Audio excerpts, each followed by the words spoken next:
할렐루야. 반갑습니다. 이 목소리가 제 목소리가 아니네요. 마이크 쓰니까 제 목소리가 안 나온 것 같아요. 예. 제가 이제 이 말씀 보기 전에 찬양 아까 부르셨잖아요. 찬양하다 보면은 사실 이렇게 쫓아가다 보면 가사가 의미가 안 돼요. 그죠? 내가 오늘 무슨 찬양했지?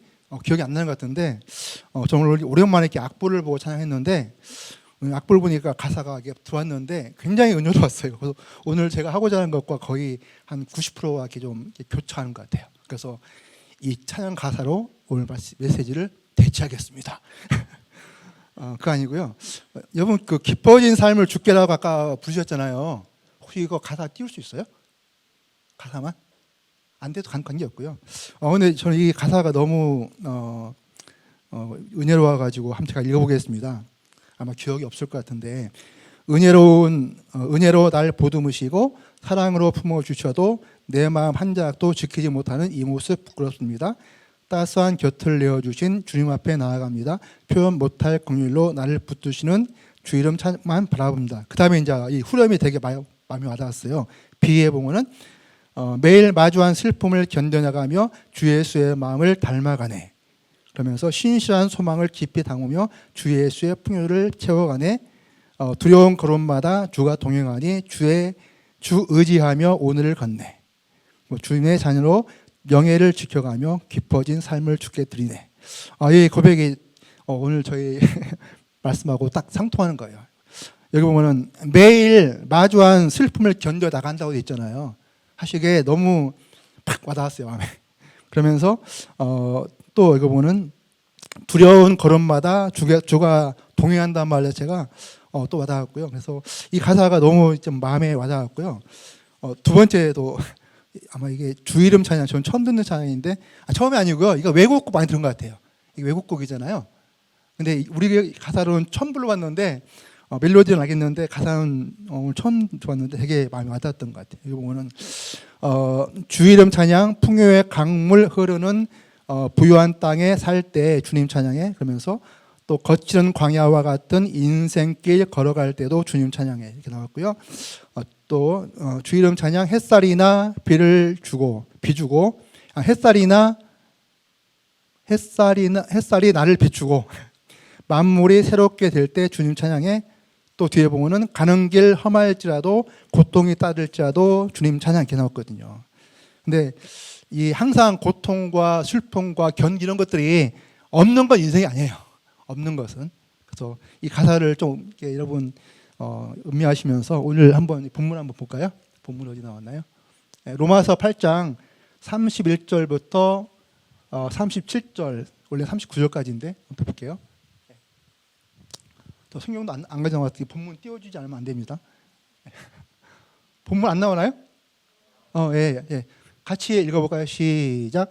그런즉 이 일에 대하여 우리가 무슨 말 하리요? 만일 하나님이 우리를 위하시면 누가 우리를 대적하리요?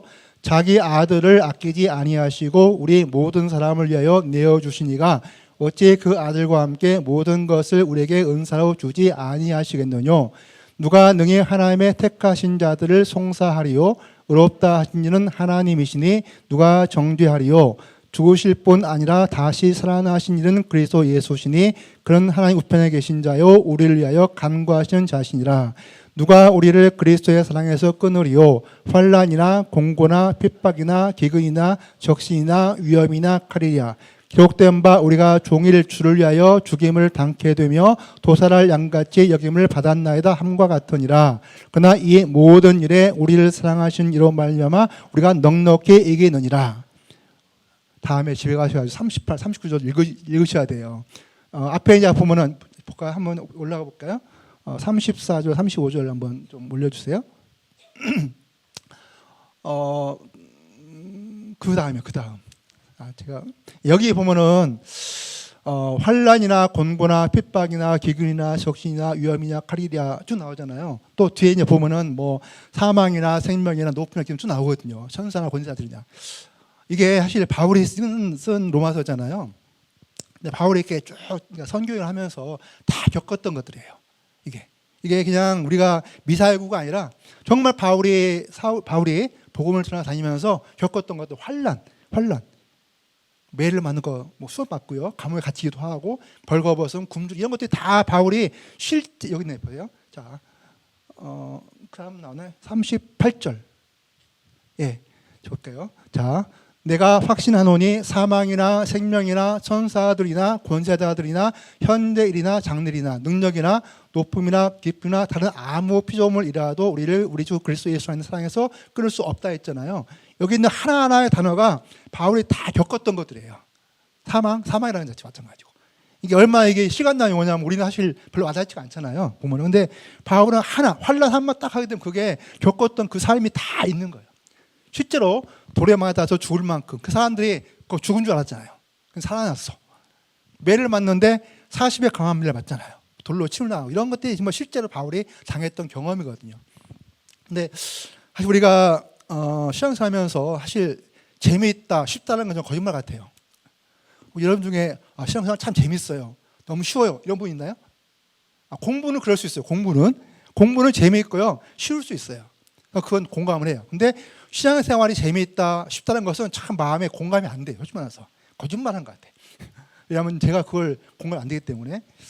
오늘 제가 이제 같이 좀 나누고 싶은 게 뭐냐면은 엘리사 얘기하고 바울 얘기를 해보고 싶어요. 사실 엘리야하고 바울이 우리가 똑같은 사람이잖아요. 남이 아니기 때문에. 남이죠. 여가 아니죠. 남자죠. 근데 이 엘리야와 바울 얘기를 하고 싶은데 사실 엘리야랑 바울이 우리 똑같은 사람이잖아요. 단지 시대가 다르고 상황이 다르지만은 저는 요즘 많이 생각해 뭐냐면은 광야라는 걸 많이 생각을 해요. 광야. 오늘 제가 오늘 설교 그 주제도 광야를 선보였는데 광야라는 생각을 많이 해보거든요. 광야. 광야라는 자체가 고난이라는 자체가 사실 우리가 겪고 싶지 않은 거예요. 저한테 누가 묻기를 광야를 걷고 싶어요 물으면 저는 절대 100% 노예예요. 여러분과 예수라는 사람이 있을 수 있겠지만 저는 노예예요. 걷고 싶지 않아요. 사실. 그리고 걸었다면 이미 지나갔길 바라요. 다시 오지 않길 바라요. 솔직한 마음이에요. 근데 그건 100% 거짓말이에요. 광야는 이미 지나간 것도 있지만은 앞으로 절대 안 오는 일이 없어요. 100% 와요.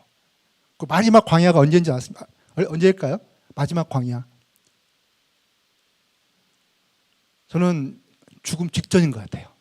여러분 그 천력정보 나오잖아요. 생명수강을 건너는데 그 강을 건너는 그 단계가 마지막 역경이에요. 그죠? 거기가 거기를 통과해야 돼 사실. 통과를.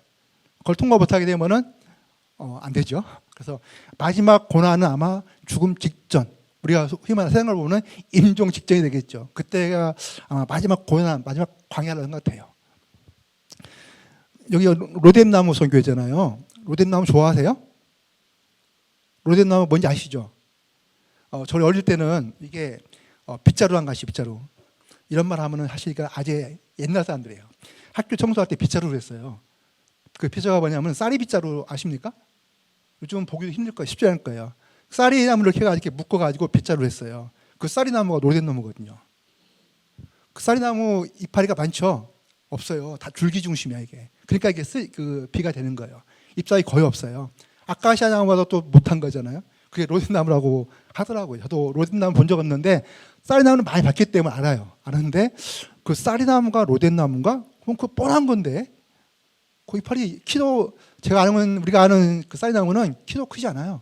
이만 제 키만 할 거예요. 이런 나무인데 여러분 좋아하는 엘리야의 갈멜산 전투 아시잖아요. 유명하지 않습니까?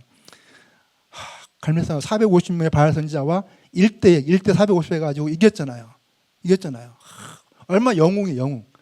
우리 엘리야를 떠올리게 되면 갈멜산 전투를 떠올리잖아요. 그 영웅을 우리가 연상을 해요.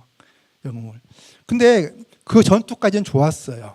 근데 그 다음이 문제야. 그 다음에 그 갈멜산의 그 사건이 발생한 다음에 그 각본이 저하고 너무 안 맞아요, 사실. 안 맞아요. 여러분, 갈멜산 그 다음에 어떻게 되죠? 엘리야가 어디로 가죠? 얼로 간다. 브엘세바라는 데 가요. 브엘세바가 사마리아 위죠. 그 다음에 그 브엘세바에서 어디로 가죠? 그 다음에 쭉 가가지고, 이스라엘에서 사마리아 하늘 지나서 밑에가 브엘세바가 있어요. 유다 땅이잖아요. 그러니까 브엘세바에다가 사환을 떼어놓고 하루길을 더 가요. 하루길 더 어디로 가냐면 광야로 가잖아요. 광야. 이게 이제 그 엘리야 여정인데 제가 드라마를 선다고 그렇게 안 써요. 그죠? 갈멜산에서 450명 팔았으면 다 죽였어요. 그죠? 하나님이 정말 오직 하나님만이 참된 분임을 증명했잖아요. 그리고 아합도 다 봤잖아요. 그럼 어떻게 되겠어요? 이세벨이 버선발 벗고 뛰어와야지, 지가. 그죠? 가서 앞에서 무릎 꿇고 빌어야잖아요. 아합도 빌고. 그렇지 않나요? 우리가 여러분 그 드라마를 쓴다면 안 쓰겠어요? 엘리야의 그 영광스러운 장면이 있는데 그 다음에는 아합과 이세벨이 와가지고 그 앞에 정말 엎주 절하면서 잘못했다고 하면서 내가 바알 사당 아세시나 다 회파하겠습니다. 제발 살려주세요 하지 않겠어요? 이게 정상적인 저런 각본이에요. 제가 볼 때는. 그렇게 돼야 저는 성경이 참 드라마틱한 것 같아요. 근데 전혀 반대인 거예요. 전혀 반대. 뭐냐면은 또 죽여버리겠다는 거잖아요. 이세벨이. 이건 제가 볼 때는 상상이 안 되는 거예요. 하나님 어떻게 그럴 수 있어요? 아니, 엘리야가 그렇게 큰 일을 하고 하나님의 좋은 일을 했는데 어떻게 이세벨을 통해서 엘리야를 죽이겠다고 하는 일이 발생할 수 있냐 이거예요. 여러분 그게 수용이 됩니까? 저는 참 수용이 안 돼요. 성경에 쓰여 있는 사실이지만은 제 개인적인 마음으로는 이렇게 하면 안 되는데 이렇게 나오는 거예요. 그래서 이 얼마나 이 엘리야가 무서웠는지 도망가잖아요. 도망가는 거잖아요 지금. 그죠? 그러니까 이스라엘을 거쳐서 베르사가 도망가요. 그 사환을 떼어놨어요. 그래서 광야를 더 하룻길을. 왜 광야로 왔을까요? 광야를 왜 갔을까요? 하룻길을 더 갔어요. 혼자만 갔어요. 왜 갔을 것 같아요? 이건 상상력이건. 광야로 간 것은 사실이고 왜 갔는지는 저도 몰라요. 근데 상상력을 발휘해보게 되면은 이건 믿든지 말든지 저는 믿어요.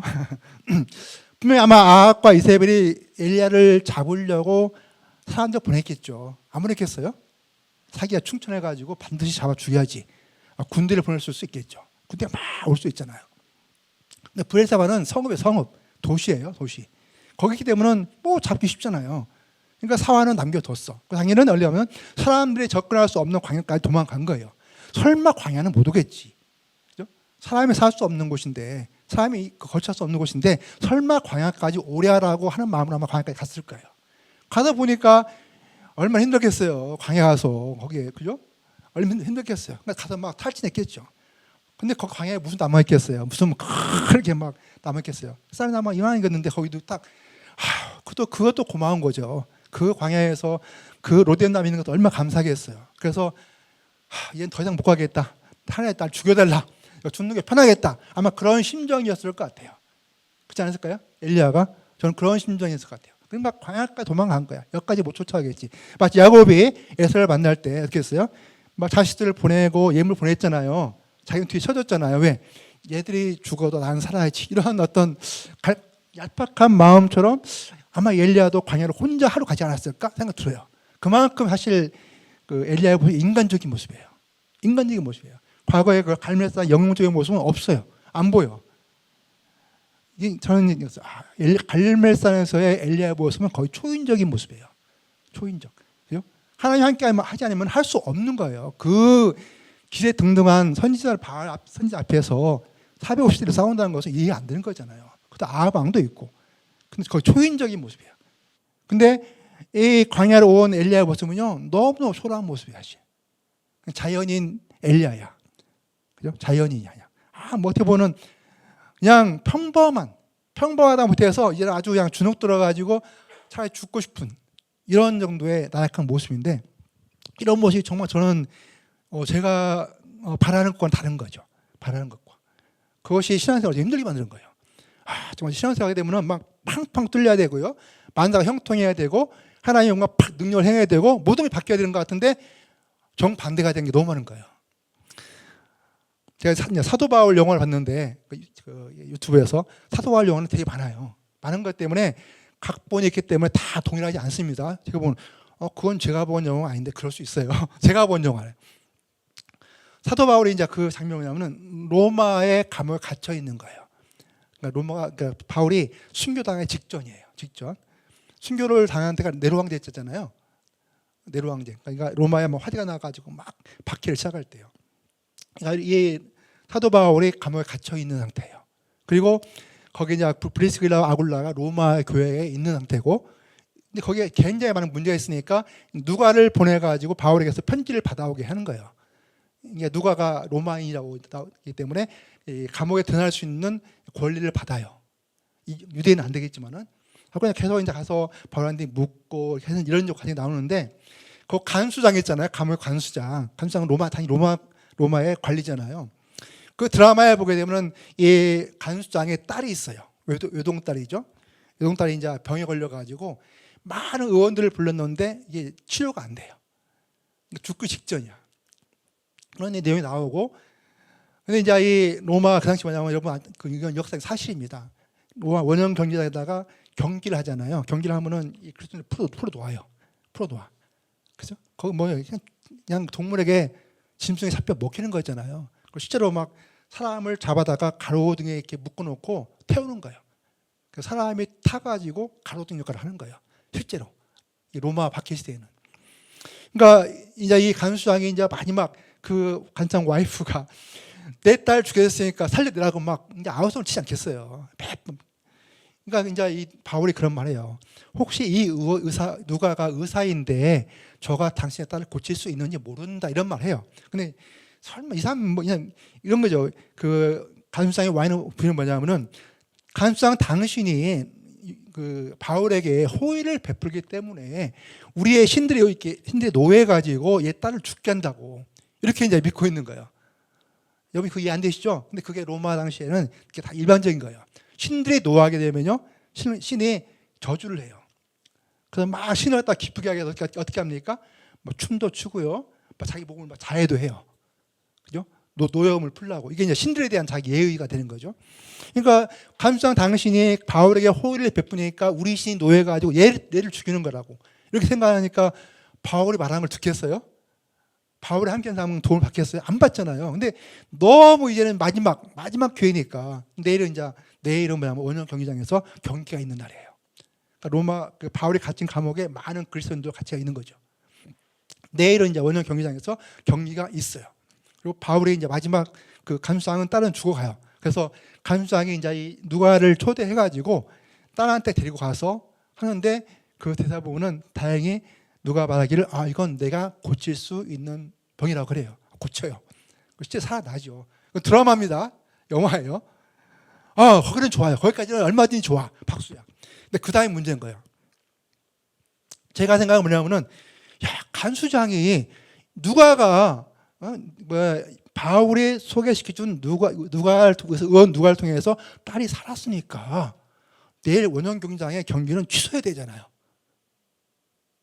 그래 안 그래요? 내 딸을 살렸는데 관용을 베풀어야 하지 않겠어요? 내 딸을 적어도 그러니까 말을 안 들어도 마음으로 바울 그리고 이 누가가 살렸으니까 내가 관용을 베풀어야지. 내일에 또 원형 경기장 취소. 이게 정상적인 거예요. 제가 볼 때는. 근데 여전히 경기는 진행되고 사람은 죽어갔어요. 나는 이게 이해가 안 돼. 성경은 그럴 수 있다 생각해요. 근데 이건 드라마잖아요. 영화잖아요. 영화는 그렇게 안 되잖아요. 영화는 이게 좀 극적으로 반전이 돼야 되는 거잖아요. 근데 반전이 안 돼. 되게 화가 나는 거예요, 사실. 화가 나는 거죠. 그 사람들 다 경기 취소되고 이 간수장이 영화지만은 다 석방을 시켜야 되는 게 아니야, 이게? 근데 왜 이렇게 했지? 왜 석방도 안 되고 다 죽어가 만들었지? 막 화가 나는 거죠. 이거 화가 나는 거죠. 성경은 화가 안 나는데 영화하니까 화가 나는 거죠. 감독 받고 이렇게 해야 되는데 이미 나온 건데 어쩔 수 없잖아요. 근데 그런 게 너무 많은 거예요, 사실 너무 많은 거죠. 아까 우리가 보면은 바울이 그 많은 환난과 곤고와 사망과 하잖아요. 이걸 본인이 겪고 싶겠어요? 그렇지 않죠. 근데 엘리야도 초인적인 엘리야가 있고 아주 자연적인 엘리야가 있어요. 근데 바울도 똑같아요. 바울이 여기 이제 회심하기 전에 어떤 사람이냐면은 바울이 엄청나게 무서운 사람이에요. 어떤 냐면은 내가 잡으라고 하면 제가 잡아가다 감옥에 넣을 수 있는 사람이에요. 그죠? 그러니까 대제사장에서 권한을 받아가지고 다음에 가서 잡아다 감옥에 넣을 수 있는 사람이에요. 그 사람들한테 얘 죽일까요? 얘가 바울이 죽여 하면 옷 던지고 죽일 수 있는 거예요. 이 정도 권한이 있는 게 회심 전에 바울의 그 사람이에요. 거의 초월적인 권한이 있는 사람이에요, 사실. 종교적인 권한이 있는 사람이죠. 그게 바울이었어요. 근데 회심한 다음에 바울은 너무 초라한 모습인 거예요. 사실 우리가 이렇게 바울 다큐멘터리 보면은 머리도 바꿔져 있고요, 몸도 왜소하고 막 되게 못생겼어요. 못생겼어요. 근데 실제는 모르겠지만은 볼품이 없는 사람이에요. 그리고 나이도 되게 많겠잖아요. 거의 60 가까이 됐으니까 무슨 힘이 있겠어요. 기력도 없고, 그죠? 몸도 정말 기력이 없고 그런 상태인데, 이런 바울 모습 전혀 다른 모습이에요. 그러니까 회심하기 전에 그 바울의 모습은 온데간데 없는 거예요. 완전히 바뀐 거죠. 이런 모습들 너무 힘든 거죠, 사실. 우리가 살아가면서 사실 우리가 꿈꾸는 건 뭐냐면요, 예수를 믿게 되면은 모든 걸 잘 되길 바라요. 그죠? 기도하면 다 기도 응답되길 바라죠. 그리고 가난한 사람은 기도하게 되면은 적어도 복분은 아니더라도 뭔가가 생기기를 바라요. 그죠? 환경이 변한다든지 뭐 좋은 여건이 생긴다든지 뭔가 생기길 바라요. 그 아픈 사람들은 기도하면은 그냥 후딱 이렇게 죽은 자가 살아나듯이 탁 치료하기 원해요. 그죠?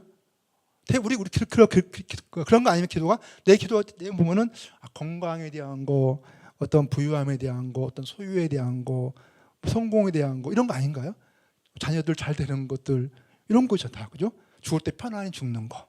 여러분 죽을 때 주님 나 순교로 죽겠어요, 이런 기도하는 사람 있나요? 없죠. 없을 거예요. 저는 근데 얼마 전에 그런 생각을 해봤어요. 야, 요즘 사람들이 다 늙을 때 있잖아요, 병 걸리고 암 걸리고 치매로 죽는 사람 많더라고요. 그래서 야, 치매로 죽느니 순교로 죽는 게 낫겠다, 이런 생각 해본 적이 있어요. 기도해본 적이 있어요. 근데 그건 100번 나은 것 같아요. 보세요, 여러분 보세요. 내가 나중에 암에 걸려가지고 정말 의식도 없고 그냥 연명하면서 때로는 정말 치매 걸려가지고 의식도, 그렇게 죽는 것보다는 정말 당당하게 순교 죽는 것이 100번 낫겠다라는 생각은 합리적이지 않아요?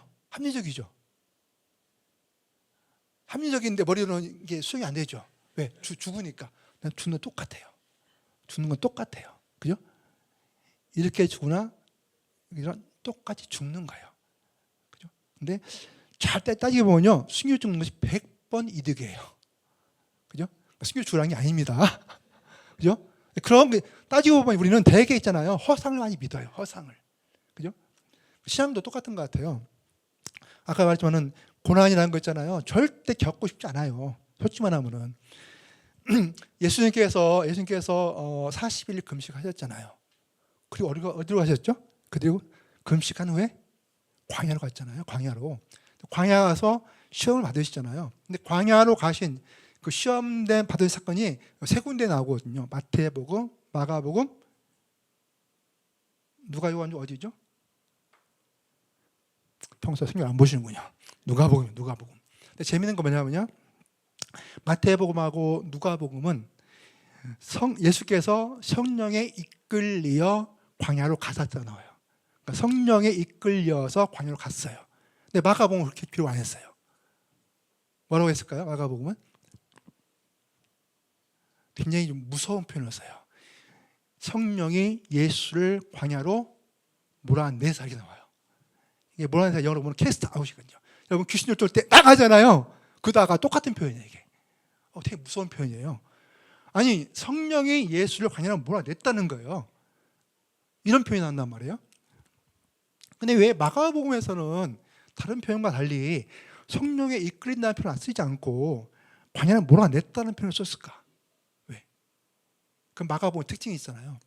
마가복음 사실 로마에 있는 그리스도인들 쓰여진 거예요. 로마에 있는 그리스도인들. 그 당시 사람들 왜냐하면은 이제 엄청난 박해가 있잖아요. 박해 있는데 그 박해 가운데서 믿음에 굉장한 환란이 있는 거예요. 환란들. 마치 그들이 당하는 거 뭐냐면요, 내가 환란을 원하는 게 아니에요. 내가 예수 믿어가지고 환란 받아야 이런 사람 없어요. 그죠? 다 이런, 내가 예수 믿고 이제는데 구원받고 천국에 가야지, 이런 소만 있을 거 아니에요. 다 부활을 꿈꾸면서. 그죠? 그런데 현실은 뭐냐면은 로마 관리에 잡혀가지고 화형을 당해야 되고요, 순교를 당해야 되고요, 짐승의 밥이 돼야 되는 거예요. 이게 현실이야. 그걸 로마에 있는 그리스도 원하는 게 아니잖아요. 그럼 왜 이렇게 있어요? 성령이 몰아냈다는 거예요. 성령이 로마에 있는 그리스도인을 갖다가 몰아내가지고 짐승 밥이 되게 한 거예요. 있을 수 없는 얘기잖아요. 우리가 볼 때는. 짐승의 밥이 될 그리스도인들도 구해내야죠. 우리가 볼 때는. 근데 어떻게 성령께서 몰아내가지고 화형을 당하게 하고 짐승의 먹이가 되게 해요. 이건 상상이 안 되는 거예요, 사실. 저 이해가 너무 고통스러운 거예요, 그게. 그 표현 자체가 너무 고통스러운 거예요. 그죠? 실제 여러분 영화 같은 거 보면요, 막 사람이 태워져 가지고 막 불, 이거 보면은 사실 영화지만은 얼마나 끔찍하겠어요. 그게. 그죠? 그런 거 볼 때는 너무너무 사실 신앙생활 자체가 막 고통스러운 거예요. 저는 그래서 신앙은 고통스러운 것 같아요. 근데 그러면 신앙 하지 말아야 되냐? 안 하면 좋겠죠. 근데 안 할 수 없잖아, 여러분. 그죠? 근데 오늘 이제 이렇게 본문 보게 되면은 바울이 쭉 썼어요. 환난이나 공고나 핍박이나 쭉 나오잖아요. 근데 바울이 하고자 하는 건 그건 아니에요. 그만하고자 하는 거 아니에요. 그런데 이 모든 일에 우리를 사랑하신, 이거 나오죠? 37절을 볼게요. 쭉 나와요. 근데 바울이 하고자 하는 말은 뭐냐면 37절이잖아요. 이거는 이 모든 일, 이거냐면요, 이 모든 일은 어려움이에요. 어려움들. 그냥 보통 어려움 아니에요. 그래서 우리가 상상하기 싫은 일들이에요. 여러분 보세요. 이 더위에 있잖아요. 더위에 그러니까 에어컨 두고 한 광야에 서 있다 생각해보세요. 뜨뜻 달에. 여러분 추울 때 있잖아요. 옷도 아니고 벌거벗은 채로 있다 생각해보세요. 얼마나 춥겠어요. 요즘 온열 질환도 있지만은 이렇게. 그리고 뭐 굶주리는 것들, 감옥 갇히는 것들, 이런 모든 것인데 이 모든 일에 우리를 사랑하신 이로 말미암아 우리가 넉넉히 이기느니라. 사실 저는 이 말씀을 하고 싶어요. 사실 우리가 이것을 아까 한 것처럼 이러한 모든 어려움들은 피할 수가 없어요. 고난을 내가 원하지 않지만은 고난을 피할 수는 없다는 생각돼요. 하나님께서 고난을 허락하시니까. 광야를 걷고 싶지 않아요. 근데 광야를 거치게 하시는 거예요. 내가 원하지 않아도 그냥 몰아내시는 거예요. 몰아내시오. 나 안 가고 싶어요. 근데 어떻게 해요? 그거 감당할 수 없잖아요. 가야 돼요. 그럼 우리는 뭐냐? 어떻게 할 거냐? 이 모든 일에 우리를 사랑하시는 이로 말미암아 우리가 넉넉히 이긴다고 되어 있잖아요. 저는 이게 하나님께서 우리에게 주신 거라고 생각해요. 하나님, 우리에게 왜 고난을 주시죠? 왜 광야를 걷게 하시죠? 왜 이런 환난과 핍박을 이런 우리가 감당하기 쉽지 않은 것들을 우리가 허락하시죠? 왜? 물어야 되잖아요. 물어야 돼요. 따져야 돼, 하나님께. 따져야 답이 나와요. 그냥 모르겠어요. 되는데 이거 아니고요. 물어야 되는 거죠. 왜 이런 고난을 허락하시는지, 왜 나 광야를 걷게 하시는지, 왜 환난이 있는지 물어야 되는 거죠. 하나님 왜 그렇죠? 왜? 나한테 이런 것을 왜 주시는 거냐고. 따져야 물어야 되잖아요. 그럼 그 정상이라고 생각돼요. 그러면서 그 답은 뭐냐면 저는 이 두 가지 생각해요. 우리를 사랑하신 이로 말미암아서 넉넉히 이긴다. 이게 참 너무 쉬운 표현이잖아요. 저는 두 가지를 좀 나눠서 봤어요. 하나가 뭐냐면 우리를 사랑하신다만 나와요. 사실 하나님이 우리를 사랑한다. 우리는 너무 쉬운 말이잖아요. 이거 어렵잖아요. 근데 여러분 보세요. 내가 지금 화형을 당해서 내가 가로등으로 불빛을 내고 있으면서도 하나님 나를 사랑하신다. 이거 고백이 쉬울까요? 내가 감옥에 갇혔어. 아무 잘못한 일도 없는데 감옥에 갇혔어. 그 짐승이 사자를 먹으러 막 덤벼든다 생각해보세요. 그 순간에 하나님 나를 사랑하시지. 이게 결코 쉽잖아요. 그죠? 우리 여기서는 쉬워요. 여기서는. 근데 그 상황이 되게 되면은 너무 쉽지 않을 것 같아요. 보세요. 저도 건강하게 원하는데 여러분 어떤 병에 걸렸을 때 갑자기 병원 가서 진단했는데 갑자기 어떤 진단을 딱 받았어요. 그 순간에 하나님 나를 사랑하시지. 이게 딱 떠오를까요? 쉽지 않죠. 그건 초인종에서 하면 되겠죠. 우리한테 자연인은 안 돼요. 저 자연인 그리스도인 안 됩니다. 안 돼요. 하나님 왜 나에게 왜? 그잖아요. 내가 뭘 잘못했길래 까지 아니더라도 그냥 하나님 왜 나에게 이렇게 나올 수밖에 없는 거예요. 근데 좀 하나님의 사랑하신다는 것들 그게 나한테 와닿지 않게 되면 이게 감당이 안 되는 거예요. 사실. 그죠? 예수님께서 부활하신 다음에 그 베드로를 불렀잖아요. 만났잖아요. 그죠? 근데 베드로에게 예수님께서 요구하신 거 뭐냐면요. 다 많은 게 아니에요. 딱 한 가지예요. 뭐냐면은 내가 나를 사랑하느냐잖아요. 근데 이건 좀 바꿔봤으면 좋겠어요. 예수께서 베드로에게 내가 나를 사랑하냐는 뭐냐면요. 바꿔보면은 내가 너를 사랑하는 줄 아니냐? 이거와 똑같은 거예요, 사실. 그렇지 않을까요? 우리가 이 부분을 좀 바꿔보면 하나님 나한테 너 나 사랑하냐? 물어보면 부담되죠? 여러분 가운데 저 손들고 100% 자신 있게 말할 사람이 한 99명 되겠죠. 저 빼고. 근데 저는 참 자신 없을 것 같아요. 솔직히 말해서. 왜? 제가 살아온 삶을 이렇게 보고 현재 살아온 삶을 보게 되면 그게 고백이 안 돼요. 솔직히 말하면 고백이 안 돼요. 그냥 좀 쉬운 말 하면은 주님이 아시잖아요. 이 정도로 할 수 있겠죠. 근데 내가 사랑한다 고백을 못할 것 같아요. 근데 주님이 아시잖아요. 나는 할 수 있겠죠. 왜? 주님이 아시잖아요. 별 볼 없다는 거. 거기까지는 할 수 있겠는데 내가 주를 사랑한다면 하는 것은 참 어려울 것 같아요. 근데 그런 마음을 아시고 하나님께서 내가 너를 사랑하는 줄 네가 아느냐 하는 것은 제가 그건 예스할 수 있을 것 같아요. 예스할 수 있을 것 같아요. 저는 그래서 하나님 우리에게 그걸 원하신 게 아닐까? 내가 너를 사랑한 너 예스하냐? 인정하느냐? 그걸 묻는 게 아닐까 생각 들어요. 맞나요? 좀 바꿔보세요. 바꿔서. 성경을 바꾸는 게 아니라 하나님의 마음은 거기라고 생각했대요. 하나님이 우리한테 고생을 주시는 건요, 그게 본심이 아니에요. 예레미야에 가서 보면 333이 있어요. 333. 3장 33절. 이게 뭐냐면은 하나님이 인생에게 고생과 근심을 주잖아요. 인생이 근심하고 고생하는 거 있는데 그게 하나님의 본심이 아니라고 나와요. 우리가 고생해요. 근심하죠. 근데 그게 하나님의 본심이 아니에요. 근데 고생과 근심은 있어요. 그러면 하나님 본심이 뭐죠? 하나님 본심이 뭐예요? 왜 고생을 하게 하고 왜 근심케 하죠? 뭐 때문에? 이 답을 우리가 얻어야 돼요.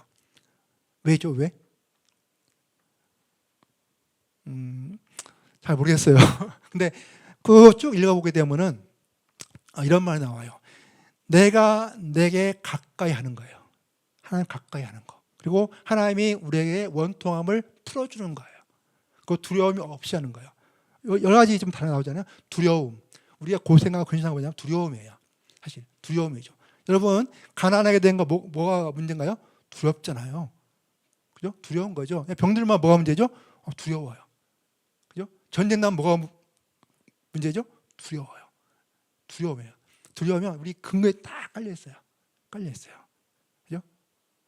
다 깔려 있는 거예요. 두려움이라는 게. 두려움을 없게 하는 것이 하나님의 본심이에요. 그리고 생명을 속하는 것들. 그리고 무엇보다도 하나님 가까이 하는 거예요. 가까이 하는 거. 하나님 가까이. 자, 하나님 가까이 한다는 건 뭐냐면요. 쉬워요. 우리가 잘 알고 있는 거예요. 하나님이 함께 한다는 거예요.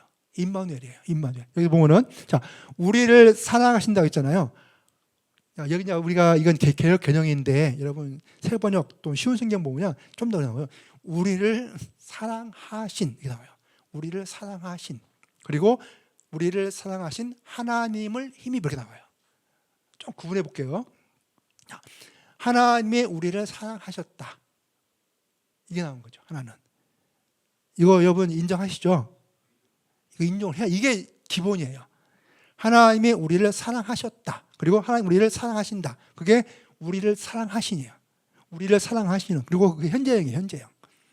이게 근간이에요. 근간. 근데 이것은 우리의 의지는 아니에요. 우리의 의지는 아닙니다. 하나님의 의지예요. 로마서 5장 8절에 보면 뭡니까?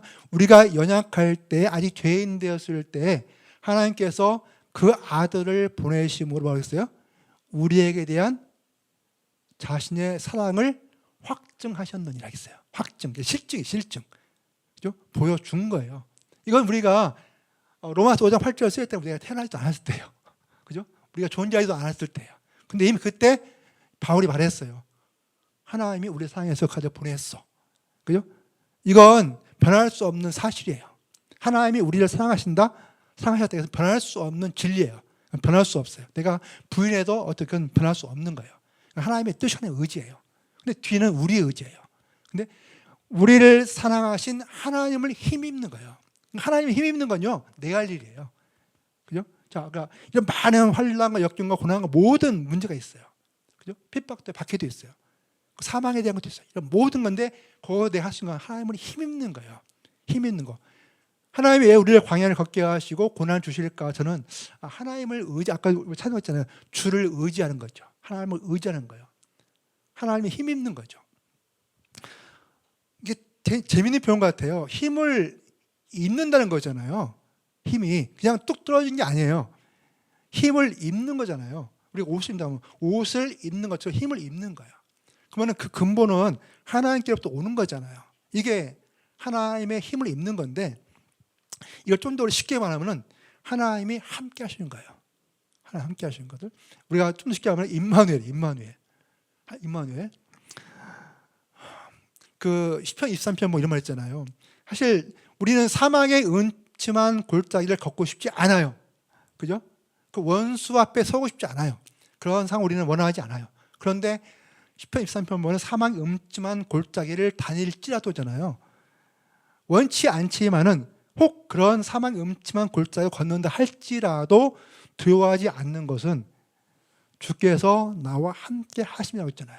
사실 우리는 원하지 않지만은 혹 그러한 상황이 주어진다 할지라도 두려움 없는 것은 하나님이 함께 하신다는 거잖아요. 우리는 사실 기도할 수 있어요. 얼마든지 주님 내 평생에 사망의 음침한 골짜기로 가지 않게 해주세요. 그죠? 환난을 면하게 해주세요. 그죠? 그리고 어떤 질병에 걸리지 않게 해주세요. 당연히 기도해야 되죠. 그럼 기도하는 게 정상이라고 생각해요. 근데 그건 우리 뜻이에요. 우리 뜻. 근데 우리 뜻과 대부분 하나님 뜻은 다르더라고요. 저는 대부분 많은 자기가 기도한 대로 이루어진 것이 과연 우리가 기도의 응답을 볼 때 얼마나 될까? 내가 기도한 대로 이루어진 것이 많을까요? 아니면 내가 기도한 대로 되지 않은 것이 많을까요? 솔직하게 대부분 아마 기도 응답 못 받은 것이 99% 되겠죠. 그럴 거라 생각돼요. 근데 왜냐면은 우리 생각과 하는 생각 다르다는 생각 들어요. 다른데 다른 것은 틀린 것이냐? 틀린 거예요. 분명한 것은. 그죠? 왜? 내가 내 고집, 내 원하는 대로 구한 거기 때문에 하나님 보통 잘못된 거죠. 근데 그 잘못된 것마저 하나님께서 그냥 잘된 것으로 고쳐서 주시는 것이지 우리를 잘못했다고 때리지 않잖아요. 그도 감사한 거잖아요. 매맞지 않고. 그래서 내가 원하는 대로 되지 않아도 그냥 감사한 거예요. 근데 정말 원하신 거 뭐냐면은 하나님의 본심이 뭐냐가 중요한 것 같아요. 사실 하나님의 본심을 내가 아는 것만큼 하나님을 이해하게 되는 거고요. 하나님을 사랑하는 것 같아요. 그렇죠? 우리 엘리야를 봤잖아요. 엘리야. 저는 그런 각본을 원합니다. 아합과 이세벨이 와서 그냥 무릎 팍 꿇고 살려주세요. 그래서 이 모든 산들한테 회파하고 바알 신사 다 죽이고 막 이게서 막 다시 여호와께 돌아가고 이런 역시 하나님이시다. 역전됐구나. 이거 기대하는데 그렇게 안 되는 것이 현실인 것 같아요. 그죠? 아까 바울이 말했지만 바울도 마찬가지예요. 바울 얼마든지 하나님께서 네로의 그 죽음에서 그를 건질 수 있잖아요. 얼마나 할 수 있죠. 네로가 뭔데요, 사실. 근데 하나님은 그냥 죽게 했어요. 그 많은 그리스도인들도 그냥 엄청나게 억울하게 죽게 했어요. 그 사람들이 불낸 게 아니잖아요. 근데 왜 그 사람 왜 죽여요? 억울한 거잖아요. 억울한 거야. 우리부터는 억울한 거잖아요. 합당한 제목도 아니고. 근데 그 많은 사람들이 죽었어요. 단지 그리스도인이라는 거 하나 때문에. 우리도 똑같은 것 같아요. 고난 우리 원하지 않고 역경 원하지 않고 광야를 걷는 거 원치 않지만은 하나님이 뭘 원하시지? 그게 우리의 삶에서 우리의 어떤 생명의 힘인 것 같아요. 그 말하면 하나님이 너를 사랑하신다는 거 항상 잊지 말라는 거죠. 그죠? 그 형편과 상황과 어떤 소유 이런 게 문제가 아니고 그것은 변할 수 없는 진리. 하나님 우리가 사랑하신다는 거, 그건 변할 수 없는 진리고 여전히 사랑하신다. 그 화형을 당하고 죽음을 당하는 순교당한 그 사람들도 여전히 하나님 그 순간도 사랑하시는 거예요. 고통 가운데 있지만은 그 고통 가운데 있는 그 사람들 여전히 하나님 사랑하고 계신 거예요. 그 순간에. 근데 그걸 정말 느낀다면은 죽음마저도 감당할 수 있겠죠. 그런데 그럴 수 있을까?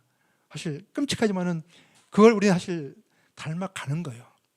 거기 이르지 못했더라도 닮아가는 거고. 두 번째는 나는 사실 이런 고난, 광야, 어려움을 이길 힘이 없어요. 정말 자신이 없어요. 그러니까 있잖아요. 기도할 때 내가 정말 순교로서 죽는 거 너무 힘들어요. 제화가 어떤 약간 이게 있냐면은 하나님이 나를 원치 않게 해외 선교하면 어떻게 하지? 이거 엄청 고민할 때 많았어요. 너 이라크 가서 선교해. 이런 말 할까 봐서 엄청 내가 막 힘들 때가 있었어요. 그잖아요? 왜? 하기 싫으니까. 감당하기가 너무 벅장하니까 혹시 그런 말 하시게 되면 어떻게 하지? 이런 고민할 때 많았었어요. 지금은 그러니까 안 하죠. 왜? 그렇게 하지도 않을 뿐더러 감당치 못하면 허락하지 않아요. 근데 그런 것들. 근데 그런 순간에 그것을 이길 수 있는 힘이 뭐냐? 하나님을 힘 있는 거라는 거예요. 그죠? 힘 있는 거. 그러니까 우리가 신앙생활하면서 두 가지 우리가 꼭 해야 될 건 이런 생각들. 하나님이 우리를 사랑하신다는 것을 결코 잊지 말라는 거죠. 그것이 어떠한 우리가 감당치 못할 환경이 되고 상황이 된다 할지라도 그것은 변치 않는다. 그게 우리의 가장 기본적인 신앙적인 신앙인 것 같아요. 두 번째 뭐냐면은 그럼 우리는 뭘 해야 되지? 그 하나님께서 우리를 또 붙드시는 거예요. 붙드시는 거죠. 우리가 손을 놓아도 거의 붙드시기 때문에 떨어지지는 않아요. 그럼 우리는 뭐지? 손 놓고 있어야 되나? 우리 손 놓고 있으면 안 돼요. 손을 붙잡아야 돼요. 하나님이 힘 입는 거죠. 그죠? 자, 로뎀나무에 있는 엘리야, 쌀이 남은 엘리야가 햇빛이 그래 가리겠어요. 많은 거 가지고 차라리 부채를 두고 있지. 근데 거기서 하나님께서 주신 게 뭐냐면요, 나무를 키워서 엘리야를 구름을 그늘지게 한 것도 아니에요. 뭐 했죠? 그 로뎀나무에서 죽기를 구하는 엘리야에게 하나님께서 하신 게 뭐예요? 떡과 물 준 거냐, 그죠? 떡과 물 먹고 야 힘내. 이 식물 의지해. 너 지금 너무 지쳤으니까 일단 먹고 마셔. 이거예요. 첫 번째는. 그게 최고잖아요. 그 최고예요. 딴 거 없어요. 그냥 배고픈 자에는 먹이는 게 최고고요. 목마른 자에는 물 주는 게 최고예요. 그 다음에 딴 거 필요한 거지. 당장 지금 내가 목마르고 정말 굶어 죽는데 이러기 무슨 필요가 있어요. 그건 식물을 위해서 힘이 낸 다음에 그 다음에 이제 그게 필요한 거죠. 하나님이 힘 입는 것은 여러 가지예요. 하나님이 위로를 받는 위로. 우리는 사실 하나님 위로가 필요한 거예요. 그죠? 여러분 힘들지 않습니까? 삶이 힘들잖아요. 그죠? 광야 같은 데 너무 지치잖아요. 그죠? 너무 낙심되잖아요. 그때 하나님 위로가 필요해요. 위로. 하나님의 위로예요. 하나님 힘이라는 것은 막연한 게 아니에요. 하나님의 위로. 또 뭐가 있을까요? 하나님의 평안. 그죠? 하나님의 평안. 하나님의 능력. 여러 가지 모든 거예요. 단지 어떤 카리스마 같은 그런 큰 능력이 아니라 내가 필요로 하는 그것. 그죠? 굶주린 자에게는 먹을 거고요. 목마른 자에게는 마실 거고, 가난한 자에게는 돈이겠죠. 돈이 되겠죠. 병든 자에게는 치료가 되겠죠. 이런 모든 것이 하나님이 주신 힘이에요, 힘. 나에게 지금 필요한 건 뭐죠? 저는 틀릴 것 같아요. 사람마다. 마치면서 이 시편 46편 제가 오늘 찬양할 건데 되게 좋아하는 구절이 뭐냐면은 하나님은 우리의 피난처라고 되어 있잖아요. 시편 46편 보면은 하나님은 우리의 피난처가 되시며 환난 중에 만날 힘과 도움인데, 저는 이것도 왜 하나님은 우리가 환난을 주셔가지고 피난처가 되셔? 아예 환난 안 주면 되지. 피난도 안 가면 되지. 저는 그게 더 나은 것 같아요. 솔직히 말하면. 그죠? 환난 안 당하게 하면 더 좋아요. 피난처 없어도 돼요. 환난 안 당하면 돼요. 근데 환난을 당하게 하고 피난처 왜 주시지? 왜 병주적주하셔? 이게 좀 의아해, 사실. 좀 의아했죠? 하나님, 환난을 주시지 마세요. 그럼 내가 피난처도 필요 없어요. 왜 환난 주시고, 근데 피하라고 하세요? 근데 하나님 뜻이 있겠죠. 아니야, 너는 환난을 당하고, 나를 피난처 삼아야 너는 내 힘과 내 도움을 받을 수 있어. 만약에 네가 환난을 당하지 않고 피난처 안 가게 되면은 나는 너한테 힘이 될 수 없잖아. 나는 너한테 도움을 줄 수 없잖아. 그죠? 또 쭉 나오죠. 그러면서 모든 일반 가운데서 그분 높임만 받아야 되는데 높임 받을 일도 없어요. 우리는 하나님 필요하지 않아. 그러면 하나님은 하나님이 아닌 거예요. 저는 그렇게 생각합니다. 하나님이 하나님 되시기 위해서는 우리가 하나님 필요를 해야 돼요. 그분이 우리한테 오셔야 되고, 그분이 우리 힘이 되고, 우리의 도움이 되고, 구원이 되고, 우리의 능력이 돼야 돼요. 그게 우리 하나님인 것이죠. 그렇지 않으면은 하나님과 우리 관계는요, 글쎄요, 정말 하나님과 우리 관계가 있을까요? 없는 것 같아요. 그러니까 우리의 인생이 고난과 이렇게 된다 할때 낙심하지 마시고, 우리가 이 본문처럼 하나님의 사랑을 인정하고 그분을 힘입는 것, 이것이 우리의 삶의 두 가지 축이라고 생각합니다. 같이 제가 찬양할 동안에 제가 이 찬양을 잘 못해요. 그래서 찬양팀이 하실 겁니다. 제가 기도 한번 하겠습니다. 우리 기도할 때 하나님은 우리를 사랑하시고 우리의 모든 환경, 환난과 공고와 역경과 광야 같은 모든 삶 가운데서 우리와 함께 하심으로써 그분의 사랑을 보여주시고 그분의 힘과 그분의 능력과 우리의 구원과 그 도움을 우리에게 베풀기를 원하시는데, 기도할 때 하나님, 나의 모든 삶 가운데에서 하나님을 힘있게 달라고 같이 우리 한번 합심해서 기도하겠습니다. 하나님 아버지, 우리가 우리의 삶을 사는 모든 삶 가운데에서 하나님께 나아가게 도와주시니 우리가 참으로 하나님의 사랑을 인정하며 하나님의 능력을 힘있게 도와주시고, 그래서 모든 삶 가운데에서 하나님께서 우리의 하나님 되심을 알게 도와주시고 그걸 인정하게 도와주시고 하나님과의 온전한 생존과 관계 가운데서 우리의 삶을 살아갈 수 있도록 우리를 감동하시고 우리를 도우시고 하나님께서 인도하여 주시옵소서. 감사하고 예수의 이름으로 기도합니다.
하나님 아버지, 감사합니다.